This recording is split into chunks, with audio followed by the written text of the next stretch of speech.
Hello good morning everybody. आज हम लोग चैप्टर नंबर 4 मूविंग चार्ज और मैग्नेटिज्म का टॉपिक डिस्कस करने जा रहे हैं, magnetic force on a current carrying wire.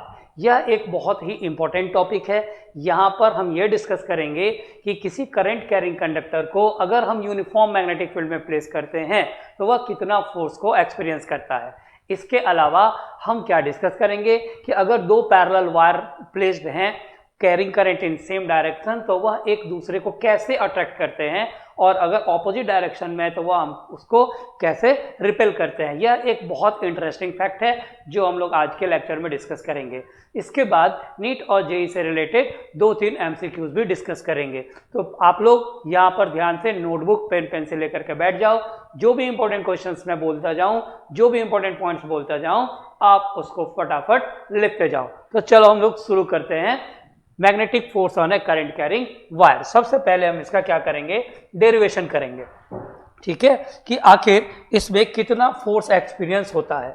तो इसके लिए हम क्या करेंगे, सबसे पहले एक ऐसा हम कंडक्टर लेंगे। हमारे पास एक ऐसा कंडक्टर है, ठीक है, और इस कंडक्टर का यह एरिया ऑफ क्रॉस सेक्शन है।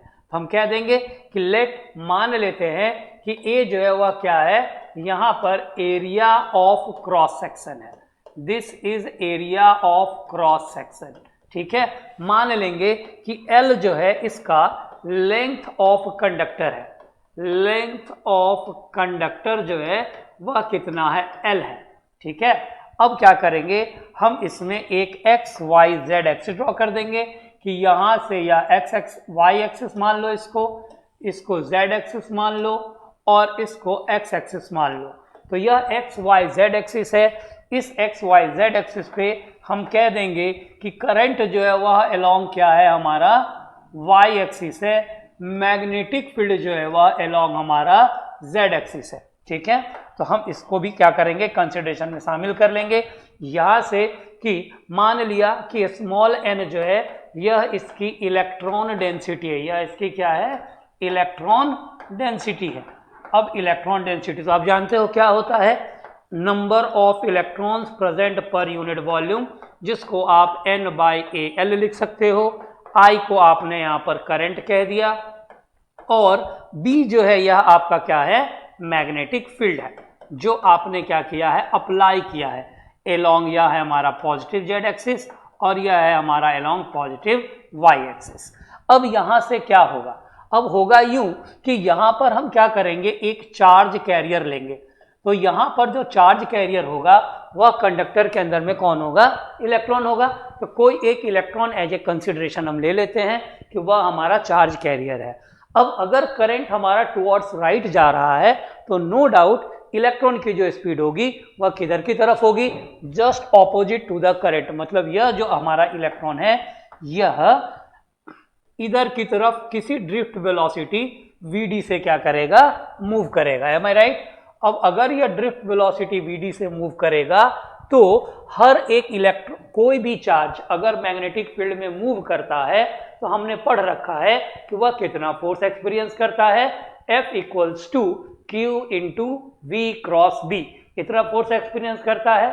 तो यह एक इलेक्ट्रॉन जो है यह भी क्या करेगा, फोर्स एक्सपीरियंस करेगा। कितना, तो अपन लिख देंगे कि force experienced by an electron, experienced by each electron. हर इलेक्ट्रॉन कितना फोर्स एक्सपीरियंस करेगा, तो F is equals to minus E into VD cross B, इतना फोर्स एक्सपीरियंस करेगा। पर यहां पर कितने इलेक्ट्रॉन्स हैं, n नंबर ऑफ इलेक्ट्रॉन्स हैं, इसलिए यहां पर फॉर n इलेक्ट्रॉन्स हम अलग से लिख सकते हैं कि फॉर n इलेक्ट्रॉन्स जो हमारा फोर्स होगा वह n into F equals to minus NE F VD cross B, इतना फोर्स यह क्या करेगा, एक्सपीरियंस करेगा। अब इस n इंटू F को आप कैपिटल F लिख दो, ठीक है, और इसकी वैल्यू को minus NE VD cross B आप कुछ ऐसा लिख सकते हो। अब यहां पर जो आपका ये कैपिटल N है इसकी वैल्यू आप यहां से पुट कर सकते हो NaL स्मॉल n के टर्म में, ठीक है। तो आप यहां से इस फोर्स F को क्या लिख दोगे, minus NaL E VD cross B, ऐसा लिख दोगे। ओके, अब यहां पर जो आपका यह फोर्स है इसका डायरेक्शन क्या हो जाएगा, VD क्रॉस B। तो आप देखो, इसको आप फ्लेमिंग्स लेफ्ट हैंड रूल से भी बता सकते हो, ठीक है, और आप इसको बता सकते हो किससे, स्क्रू रूल से भी बता सकते हो। तो स्क्रू रूल से बताना ज्यादा अच्छा होगा कि VD जो है वह किसके अलोंग है, आपका माइनस VD माइनस आपका माइनस आई, वाई एक्सिस को आप माइनस आई कह लो, ठीक है, और B जो है वह किसके अलोंग है, Z के अलोंग है। तो इसका जो क्रॉस प्रोडक्ट है VD क्रॉस B आपको क्या आ जाएगा, इधर की तरफ आ जाएगा। This will be the direction of the force. Is that clear? अब आप यहां से लिख सकते हो कि F जो होगा हमारा वह क्या हो जाएगा। अब आप इस L को, यह जो आपका L है यह करंट के अलोंग है और यह VD जो है वह इसके अलोंग है। तो अगर आप इसको अंदर और इसको बाहर लेते हो तो ये माइनस साइन आपका चेंज हो जाएगा, NaE VD आप बाहर ले लो और L को अंदर कर दो, तो यह L क्रॉस B, यह L अभी वेक्टर L क्रॉस B, आप इसको ऐसा लिख सकते हो। और यह जो आपका पूरा है NeAVD, यह आपने पढ़ा था कि यह I के इक्वल होता है चैप्टर नंबर 3 में। तो आप देखो यहां से आपको फोर्स की वैल्यू मिल गई I into L cross B, और यह जो फोर्स है इसमें IL जो है इसका मतलब ये है, दिस इज IL, ठीक है, इसीलिए IL और VD से ये माइनस साइन यहां से रिजॉल्व हो जाता है। तो यह था आपका magnetic force experienced bye a current carrying wire when it is placed in uniform magnetic field. अब आप इसको स्केलर फॉर्म में भी रिप्रेजेंट कर सकते हो। कैसे? तो आपको पता है क्रॉस हटेगा तो क्या लगेगा, साइन लगेगा। तो आप इसे F इक्वल्स टू लिख सकते हो ILB साइन थीटा, और याद रखना आसान हो इसीलिए आप इसे BIL साइन थीटा ऐसा भी लिख सकते हो। ओके डियर फ्रेंड्स, ठीक है। अब यहां से कुछ हम स्पेशल केस इसमें डिस्कस कर लेते हैं। स्पेशल केस क्या होता है, तो इसमें कब यह जीरो फोर्स एक्सपीरियंस करेगा और कब यह मैक्सिमम फोर्स एक्सपीरियंस करेगा। तो देखो केस 1 की अगर हम बात करें तो अगर अपना IL की वैल्यू पैरेलल हो जाए मैग्नेटिक फील्ड के, मतलब मैग्नेटिक फील्ड भी इधर हो जाए और IL की वैल्यू भी इधर हो जाए, तो देखो थीटा की वैल्यू तुम्हारी 0 हो जाएगी और तुम जानते हो कि साइन 0 0 होता है। तो यहाँ पर फोर्स की भी वैल्यू जो है वह क्या हो जाएगी, 0 हो जाएगी, ठीक है। यह बहुत सारे न्यूमेरिकल्स बनाने में काम आता है, ठीक है। सेकंड पॉइंट देखो कि अगर तुमको IL की वैल्यू परपेंडिकुलर टू B हो जाए, दैट इज अगर तुम्हारा IL इधर है और मैग्नेटिक फील्ड इधर की तरफ आ जाए, 90 डिग्री पे आ जाए, तो थीटा की वैल्यू तुम 90 लिखोगे और साइन 90 क्या हो जाता है, 1 हो जाता है। तो यहां से फोर्स की वैल्यू तुम्हें क्या मिल जाएगी, BIL, जो मैक्सिमम फोर्स होगी। तो इस तरह से डियर फ्रेंड्स हम बता सकते हैं कि हमारा मैग्नेटिक फोर्स जो है कोई भी कंडक्टर इतना एक्सपीरियंस करेगा। तो कितना फोर्स एक्सपीरियंस करेगा ये आपको याद रखना है, BIL साइन थीटा या F equals to IL cross B। और इसका आप डायरेक्शन कैसे फाइंड करोगे, दो तरीके से। पहला तरीका फ्लेमिंग्स लेफ्ट हैंड रूल आप यूज कर सकते हो और दूसरा तरीका आप स्क्रू रूल यूज कर सकते हो। Is that clear? तो यह था अपना पहला डेरिवेशन। अब इसके आगे नेक्स्ट बहुत इंटरेस्टिंग चीज पढ़ने वाले हैं, ठीक है। इसमें आपको कैसे टू करंट कैरिंग वायर्स जो हैं एक दूसरे को अट्रैक्ट करते हैं यह मैं एक्सप्लेन करने जा रहा हूं, और यह एक बहुत ही अच्छा टॉपिक है, एकदम सीरियसली आप यहां पर ध्यान देंगे, ठीक है। यहां पर हमने क्या किया, देखिए नेक्स्ट हमारा टॉपिक क्या है, force between two parallel wires carrying current, ठीक है। तो यहां पर हम क्या करने वाले हैं, दो वायर लेने वाले हैं। तो एक वायर हमने ये लिया, ओके, और दूसरा वायर हमने ये लिया, ठीक है। ये दो हमारे पास वायर हैं, आप इसका नाम दे सकते हो, आप इसका नाम रख दो x1 y1 और इसका नाम रख दो x2 और y2। अब ध्यान देना, यह जो हमारा x1 और y1 है इसके बीच का यह डिस्टेंस आप मान लो कि कितना है, d है। अब हम लोग यहाँ केस 1 लेते हैं कि यह करंट सेम डायरेक्शन में कैरी करता है, I1 और I2। क्लियर है? अब इसके कारण हमको क्या करना है कि ये जो 1 है ये 2 पे कितना फोर्स लगाता है और यह 2 जो है ये 1 पे कितना फोर्स लगाता है। ठीक है, अब फोर्स लगा लेगा तभी ना जब ये मैग्नेटिक फील्ड में होगा। ठीक है, तो देखो यह जो हमारा कंडक्टर है इसके मैग्नेटिक फील्ड में 2 होगा और 2 के मैग्नेटिक फील्ड में कौन होगा, 1 होगा। इसलिए जब हम कंडक्टर 1 की बात करेंगे तो मैग्नेटिक फील्ड किसका लेंगे, 2 का लेंगे, और जब हम 2 की बात करेंगे तो मैग्नेटिक फील्ड हम किसका लेंगे, 1 का लेंगे। पता है ना, खुद के कारण किसी को फोर्स एक्सपीरियंस नहीं होता। फोर्स एक्सपीरियंस कब होता है, जब सामने कोई खड़ा हो जाए। वैसे ही जब इसके सामने ये खड़ा होगा तो ये फोर्स एक्सपीरियंस करेगा, या जब इसके सामने ये खड़ा होगा तो ये फोर्स एक्सपीरियंस करेगा। खुद की वजह से किसी को डर लगता नहीं है। ओके, तो चलो 1 बाय 1 देखते हैं। पहले देखते हैं 2 कितना फोर्स एक्सपीरियंस करता है 1 की वजह से। तो हेडिंग डाल देते हैं क्या कि force experienced by x2 y2 due to x1 y1। ठीक है, और इसका नाम देते हैं फोर्स ऑन 2 ड्यू टू 1। ठीक है, और वेक्टर फॉर्म में लिखते हैं। तो फोर्स का फॉर्मूला हमारा क्या होता है, BIL। फोर्स का फॉर्मूला क्या होगा हमारा, BIL साइन थीटा। यही फॉर्मूला हम लोग यहां पर यूज करने वाले हैं। तो सबसे पहले हम फोर्स की अगर बात करें तो देखो इसके कारण मैग्नेटिक फील्ड ऐसा होगा, इसके कारण मैग्नेटिक फील्ड ऐसा होगा, ऐसा होगा, ऐसा होगा, ऐसा होगा और ऐसा होगा। मतलब इसके लिए जो मैग्नेटिक फील्ड होगा उसका डायरेक्शन बोर्ड के अंदर जाएगा, ऐसे बोर्ड के अंदर, यहां से ऐसे दिखाई दिया। ये कंडक्टर है, मैग्नेटिक फील्ड लाइंस बोर्ड के अंदर। तो यहां पर हम क्या कहेंगे, बोर्ड के अंदर का मतलब क्रॉस।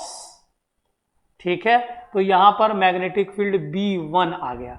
ठीक है, तो अब जो यह 2 है वह कितना फोर्स एक्सपीरियंस करेगा, तो फोर्स एक्सपीरियंस करेगा, देखो भाई पहले तो B1 का मैग्नेटिक फील्ड लेगा, अपना खुद का करंट लेगा और खुद की लेंथ लेगा और साइन थीटा लेगा।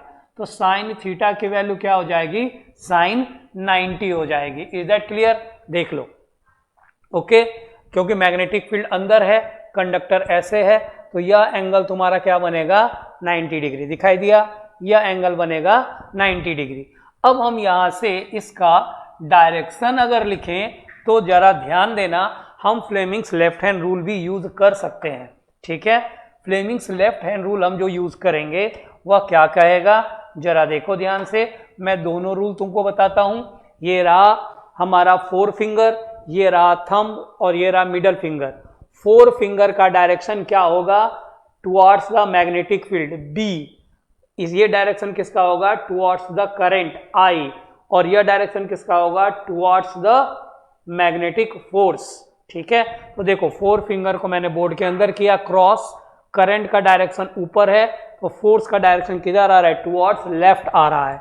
ठीक है, तो ये अगर करंट का डायरेक्शन है, ये अगर हमारा करंट का डायरेक्शन है, से this is the direction of current I2, तो this is the direction of force F21 according to Fleming's left hand rule. That is यह किसके अलोंग आ गया, माइनस I कैप, ऐसा। तो हम लिख सकते हैं force on 2 due to 1 is equals to B1 I2L minus I cap. ये हमारा पहला एक्सप्रेशन हो गया। Is that clear to everybody? I think so, सबको समझ में आया होगा, है ना। ओके, अब हम बारी आती है इसकी। ठीक है, तो मैं इसके लिए दूसरा फिगर आपको ड्रॉ करके बताता हूं ताकि आप कंफ्यूज ना हो। ओके, आप देखो ये हमारे पास पहला वायर और ये हमारे पास दूसरा वायर। इसका नाम x1 y1 था और इसका नाम x2 y2 था। इसमें करंट I2 था और इसमें करंट I1 था और इनके बीच का डिस्टेंस d था। अब अगर हम बात करते हैं मैग्नेटिक फील्ड की, इसकी, तो इसकी magnetic field right hand thumb rule से कुछ ऐसे आएगी। राइट हैंड थंब रूल से यहाँ से अंदर और यहाँ से बाहर। तो देखो ये यहाँ से बाहर आ रहा है, ये यहाँ से बाहर आ रहा है और ये भी यहाँ से क्या होगा, बाहर आएगा। ये कंडक्टर है तो करंट यहाँ से, मैग्नेटिक लाइंस ऑफ फोर्स यहाँ से अंदर जाएंगे और यहाँ से बाहर आएंगे, यहाँ से अंदर जाएंगे, यहाँ से बाहर आएंगे। ठीक है, तो यहाँ से यह क्या होगा, बाहर आएगा। जब ये यहाँ से बाहर आएगा ऐसे, तो आप यहाँ पर डॉट लगाओगे और इसको क्या बोलोगे, B1 B2 बोलोगे। एम आई राइट? अब वापस यह फॉर्मूला आपको यूज करना है। ठीक है, तो यह फॉर्मूला यूज करके आप फिर से क्या लिखोगे कि फोर्स एक्सपीरियंस्ड बाय कौन, x1 y1, ठीक है, ड्यू टू किसकी वजह से, x2 y2 की वजह से। ठीक है, तो जब आप ये लिखोगे तो यहां पर क्या लिखोगे, F12 लिखोगे is equals to, magnetic field के लिए B2 आएगा, करंट के लिए I1 आएगा, लेंथ के लिए L आएगा, साइन 90 ही रहने वाला है। Is that clear? अब बात आती है मैग्नेटिक फोर्स के डायरेक्शन की। तो यहां भी आप मैग्नेटिक फोर्स का डायरेक्शन कैसे फाइंड करोगे, तो यह जो 4 फिंगर है मैग्नेटिक फील्ड है, 4 फिंगर B बताएगा, थंब आपको फोर्स बताएगा और मिडल फिंगर आपको करंट बताएगा। तो देखो यह जो 4 फिंगर है यह क्या है, बोर्ड के बाहर है, मैंने बोर्ड से बाहर लिया। ठीक है, करंट का है ऊपर की तरफ है, this will be the direction of current. और हमारा फोर्स किधर आ रहा है, देखो इधर, इधर की तरफ आ गया, देखा तुमने, फोर्स हमारा इधर की तरफ आ रहा है। तो यहां पर जब मैं फोर्स की बात करूंगा तो इस फोर्स का जो डायरेक्शन होगा वह क्या आ जाएगा, इस डायरेक्शन में आएगा। करंट इस पर इधर ऑलरेडी है, I1 की वैल्यू, तो यह डायरेक्शन किसका हो गया, फोर्स ऑन 1 ड्यू टू 2। तो अब देखो यहां से, अब जो तुम्हारा यह एक्सप्रेशन है यह क्या हो जाएगा, इस डायरेक्शन लिख दो, along I cap, positive x axis की तरफ आएगा। तो यह फोर्स का जो वैल्यू है यह क्या हो जाएगा, F12 is equals to B2 I1 L, ऐसा हो जाएगा। ठीक है, और यहां पर क्या आ जाएगा तुम्हारा, अलोंग क्या, I कैप। ठीक है, अब यह जो तुम्हारा F12 आया, B2 और B1 इसकी वैल्यू हमने को नहीं लिखी। तो अब ये कैसा वायर है, स्ट्रेट वायर है, तो इस स्ट्रेट वायर के लिए तुम B की वैल्यू क्या लिख सकते थे, μ0 बाय 4 पाई, ठीक है, 2I2 बाय D, यही लिखोगे। स्ट्रेट कंडक्टर इनफाइनाइट लेंथ का यही फॉर्मूला था हमारा। तो यह वैल्यू तुम यहां भी पुट करोगे और यहां भी। तो यहां से अगर तुम F12 की वैल्यू फाइंड करते हो और ये फॉर्मूला यूज करोगे तो यहां पर तुम क्या लिखोगे, μ0 बाय 4 पाई 2I2 इसके लिए लिखोगे, बाय D लिखोगे, ओके, इंटू L लिखोगे और साथ में I1 भी लिखोगे। तो पहले I1 लिख दो फिर L लिख दो। तो 2I1 I2 into L along कौन सा कैप आ गया, I कैप। वैसे ही अगर तुम इसके लिए F21 की वैल्यू लिखोगे तो यहां पर तुम्हारा F21 जो होगा वह क्या आ जाएगा, F21 की वैल्यू तुम्हारी आ जाएगी, F21 इज इक्वल्स टू वापस μ0 by 4 pi 2I1 I2 by D into L along minus I cap. अब जरा देखो तुम ये इक्वेशन देखो और ये इक्वेशन देखो, इन दोनों का मैग्नीट्यूड सेम है। F12 का जो मैग्नीट्यूड है वह F21 के इक्वल है, लेकिन दोनों का डायरेक्शन क्या है, ऑपोजिट है। तो यह एक दूसरे को क्या करेंगे, अट्रैक्ट करेंगे, यह एक दूसरे को क्या करेंगे, अट्रैक्ट करेंगे। तो याद रखना है हमें यही चीज, ठीक है, कि क्या याद रखना है कि अगर हमारे पास 2 वायर्स हैं और सेम डायरेक्शन में करंट को कैरी किया हुआ है तो यह एक दूसरे को अट्रैक्ट करेंगे, और अगर ऑपोजिट डायरेक्शन में है तो यह एक दूसरे को रिपेल करेंगे। क्लियर है? तो यह एक ऐसा डेरिवेशन है जो हमारे एग्जाम में जरूर आएगा, मोस्ट इंपॉर्टेंट डेरिवेशन है यहाँ से। ठीक है, तो आई थिंक तुम लोगों को ये समझ में आया होगा। अब इसमें नेक्स्ट कुछ चीजें हम ध्यान पे रखते हैं पॉइंट्स टू रिमेंबर में। जैसा कि अभी हम लोगों ने पढ़ा, पहला पॉइंट क्या पढ़ा हमने कि अगर हमारे पास कोई एक वायर है कैरिंग करंट I और यह मैग्नेटिक फील्ड B में प्लेस्ड है, जिसके कारण इधर ड्रिफ्ट वेलोसिटी Vd है, तो फोर्स इधर होगा और इस फोर्स F की वैल्यू जो होगी वह क्या हो जाएगी, I into L cross B हो जाएगी। ऐसा हमने पढ़ा। फिर दूसरा पॉइंट हमने क्या पढ़ा, दूसरा पॉइंट हमने पढ़ा कि अगर ये हमारे पास दो वायर्स हैं, दोनों वायर सेम डायरेक्शन में करंट को कैरी करते हैं I1 और I2 किसी डिस्टेंस D पे, तो यह एक दूसरे को क्या करेंगे, अट्रैक्ट करेंगे। क्या करेंगे? अट्रैक्ट करेंगे, जैसा कि मैंने अभी प्रूफ किया। इसी में याद रखो कि अगर हमारे पास दो कंडक्टर्स हैं, I1 है और ये I2 है, और इसमें करंट का डायरेक्शन ऑपोजिट है, तो यह एक दूसरे को रिपेल करेंगे। ऑपोजिट डायरेक्शन में है तो यह एक दूसरे को क्या करेंगे, रिपेल करेंगे। कितने फोर्स से? तो इस फोर्स की वैल्यू दोनों के लिए, चाहे F12 हो या F21 हो, इनकी मैग्नीट्यूड जो है वह क्या है, सेम रहने वाली है, 2I1 I2 by D into L, ये रहने वाली है। पर यहीं से क्या किया गया, फोर्थ पॉइंट याद रखो, 1 एम्पियर का डेफिनेशन दिया गया। क्या दिया गया? Definition of 1 ampere, definition of 1 ampere यहीं से दिया गया। अब इसके डेफिनेशन में क्या कहा गया, इसके डेफिनेशन में कहा गया कि अगर फोर्स कोई भी वैल्यू ले लो, F21 की वैल्यू म्यू नॉट बाई 4 पाई है, ठीक है, और साथ में 2I1 है, I2 है, बाई D इंटू L है। अब कहता है कि अगर यहाँ पर I1 I2 की वैल्यू को 1 एम्पियर कहना है तो लेंथ की वैल्यू 1 मीटर होनी चाहिए और D की वैल्यू भी 1 मीटर होनी चाहिए। तो F21 की जो वैल्यू होगी यह तुम्हें म्यू नॉट बाई 4 पाई, तो यह हो जाएगा 10 टू द पावर -7 इंटू 2, इतना न्यूटन फोर्स जो है वह एक्सपीरियंस करेगा।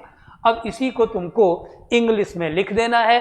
क्या लिखना है कि the steady current that when flowing in two parallel conductors separated by 1 metre distance in vacuum produces a force of 2 into 10 to the power -7 newton when 1 metre each conductor का length हो। ठीक है, is that clear? तो इस तरह से हम 1 ampere को यहां से क्या कर सकते हैं, डिफाइन कर सकते हैं। ओके, तो यह भी एक काफी इंपॉर्टेंट हमारा डेफिनेशन है, कई बार हमारे एग्जाम्स में यहां से आ जाता है। चलो इसके आगे कुछ और पॉइंट्स डिस्कस करते हैं। पॉइंट नंबर 5, ठीक है। अब यह जो पॉइंट नंबर 5 है, यहां से यह बेसिकली कुछ न्यूमेरिकल की तरह पूछा जाता है, पर मैंने इसको पॉइंट्स में रख दिया है कि पॉइंट्स नंबर 5 क्या कहता है। अब ये देखो, ओके,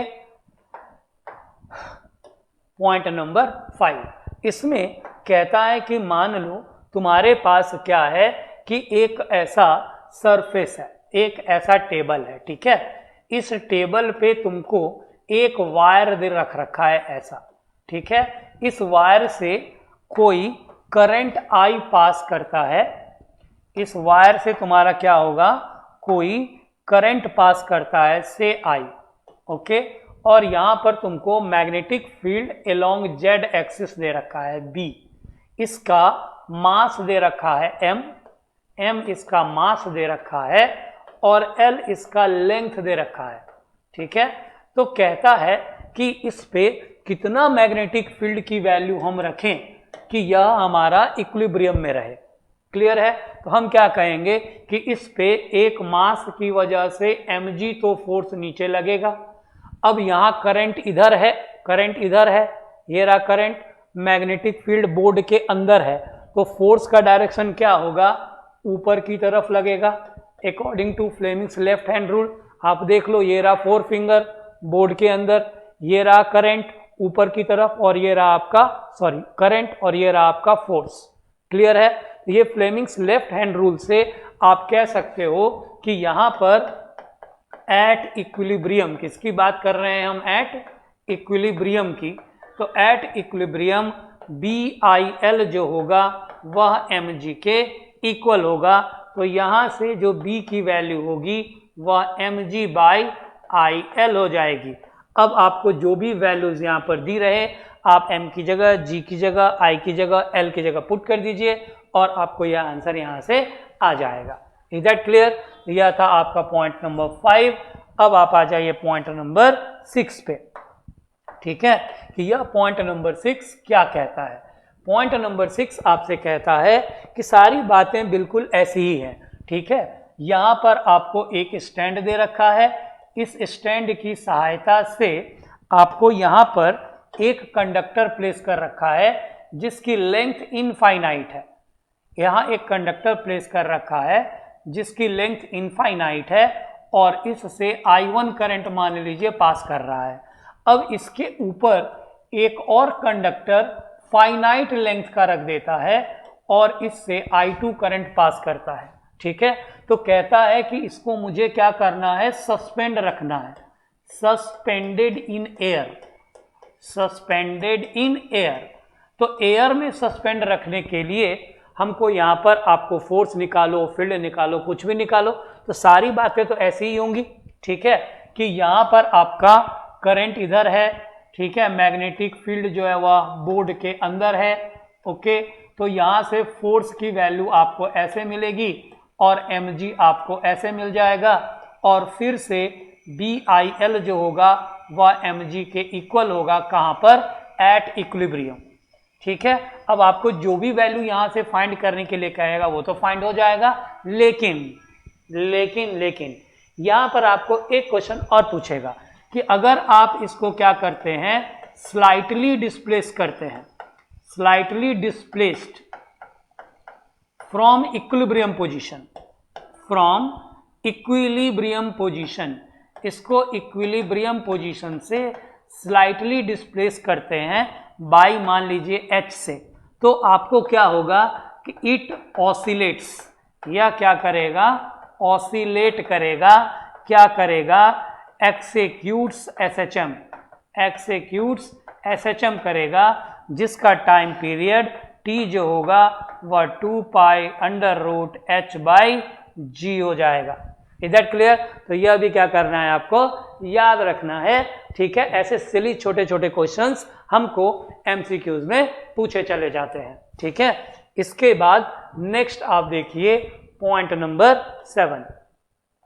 ओके, पॉइंट नंबर 7 में क्या कहता है आपके पास कि आपके पास इस तरह से कोई एक ऐसा लूप दिया हुआ होगा जिससे कोई करंट I पास कर रहा होगा यूनिफॉर्म मैग्नेटिक फील्ड में, ऐसा। क्लियर है? जिसकी वैल्यू है B।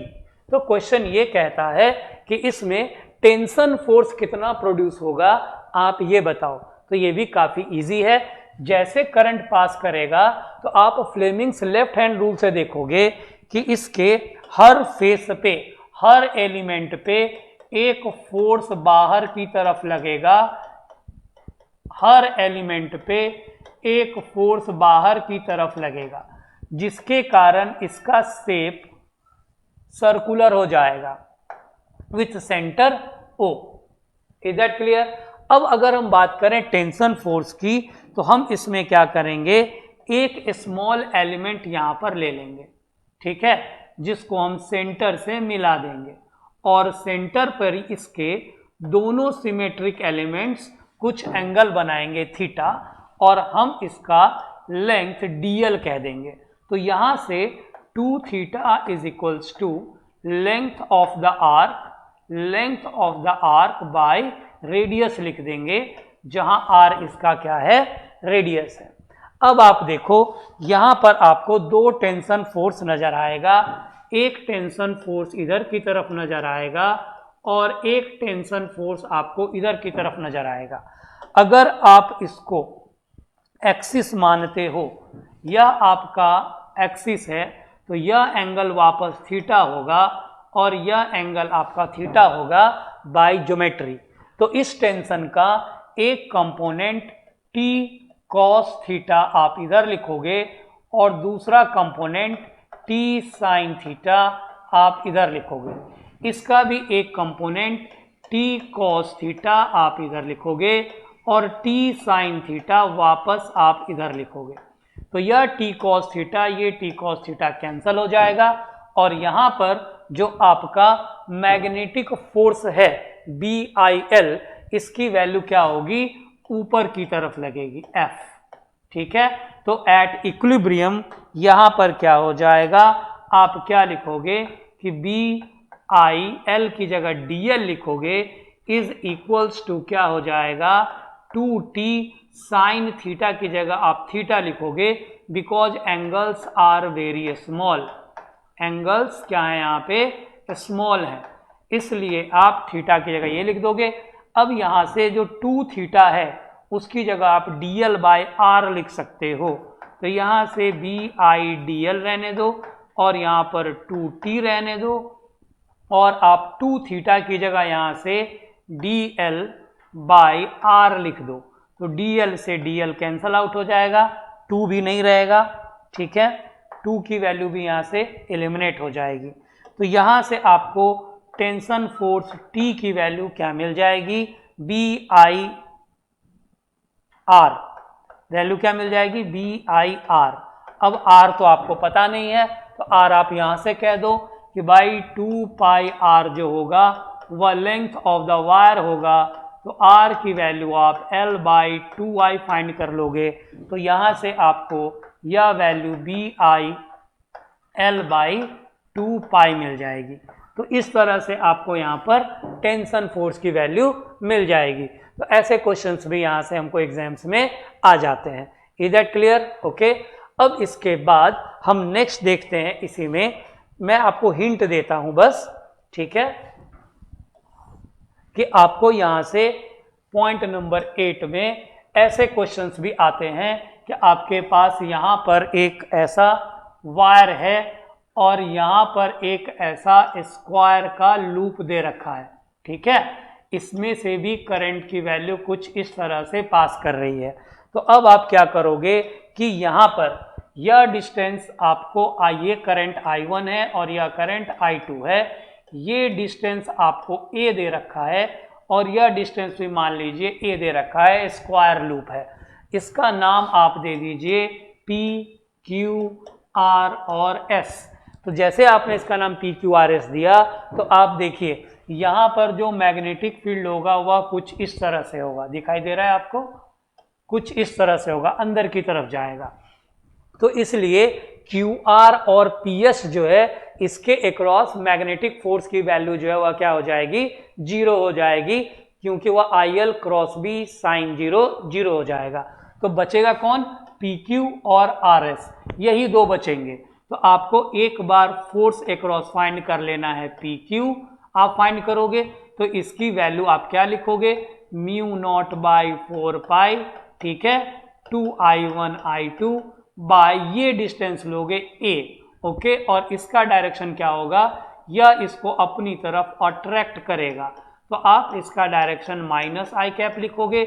वैसे ही इसके कारण यहाँ का लिखोगे, तो FRS की वैल्यू आप फाइंड करोगे, तो यह value mu naught by 4 pi 2I1 I2 by यहाँ से यहाँ तक का डिस्टेंस लिखोगे, तो ये कितना हो जाएगा, 2A हो जाएगा। और इसका डायरेक्शन क्या है, ऑपोजिट है। ठीक है, तो ऑपोजिट कंडक्टर्स रिपेल करेंगे, तो यह आपको क्या आ जाएगा, -I कैप आ जाएगा। Is that clear? बात सबको समझ में आ गई? अब आप यहाँ से नेट फोर्स जब F आप लिखोगे तो क्या होगा, जो आपका यह है FPQ, एफ पी क्यू की मैग्नीट्यूड ज़्यादा है किससे, एफ आर एस से, तो यह क्या करेगा, अपनी तरफ अट्रैक्ट करेगा और फोर्स कितना हो जाएगा, म्यू नॉट बाई 4 पाई, वैसे ही रहेगा 2I1 I2 लिखेंगे आप, बाई ए भी लिखेंगे 1 minus 1 by 2 along I cap. तो यह आपको नेट फोर्स की वैल्यू आपको यहाँ से मिल जाएगी। तो इस तरह के बहुत सारे जो क्वेश्चंस हैं वह आपको एग्जाम में नीट या जेई जैसे जो एग्जाम्स होते हैं उसमें पूछे जाते हैं। ठीक है, नेक्स्ट देखिए, नेक्स्ट क्वेश्चन में आप देखिए कि यहाँ पर आपको क्या है, एक इंक्लाइन प्लेन रखा है और इस इंक्लाइन प्लेन पर एक रॉड जो है वो कांस्टेंट स्पीड से नीचे की तरफ जा रही है। आप ऐसा समझ सकते हैं कि यहाँ पर आपको एक ऐसा इंक्लाइन प्लेन रखा है, ठीक है, ओके, दूसरा सरफेस मैं यहाँ बना देता हूँ, ओके, और इसके अक्रॉस यहाँ पर आपको एक कंडक्टर नीचे की तरफ कांस्टेंट स्पीड से जा रहा है, ठीक है, और यहाँ का एंगल 37 डिग्री दे रखा है।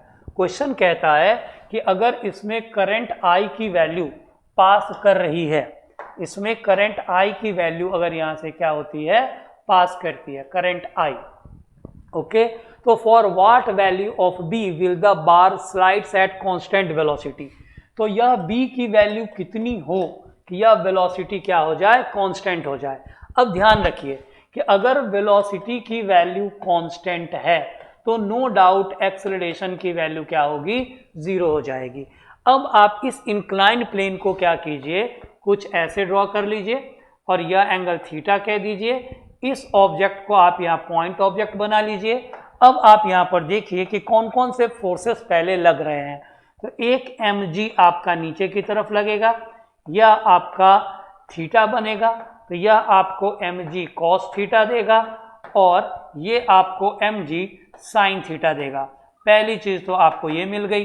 अब आप यहाँ पर देखिए कि मैग्नेटिक फील्ड जो है वह इस करंट कैरिंग कंडक्टर की वजह से होगा और इसमें कंडक्टर ऐसे रखा है, करंट का डायरेक्शन भी ऐसे है, तो magnetic field no doubt board के अंदर जाएगा क्रॉस, यह मैग्नेटिक फील्ड का क्या होगा, डायरेक्शन होगा। तो अब according to Fleming's left hand rule यहाँ पर फोर्स का डायरेक्शन आपको इधर की तरफ मिलेगा, मैग्नेटिक फोर्स, और यह एंगल वापस आपको क्या मिल जाएगी, थीटा मिल जाएगी, ये एंगल।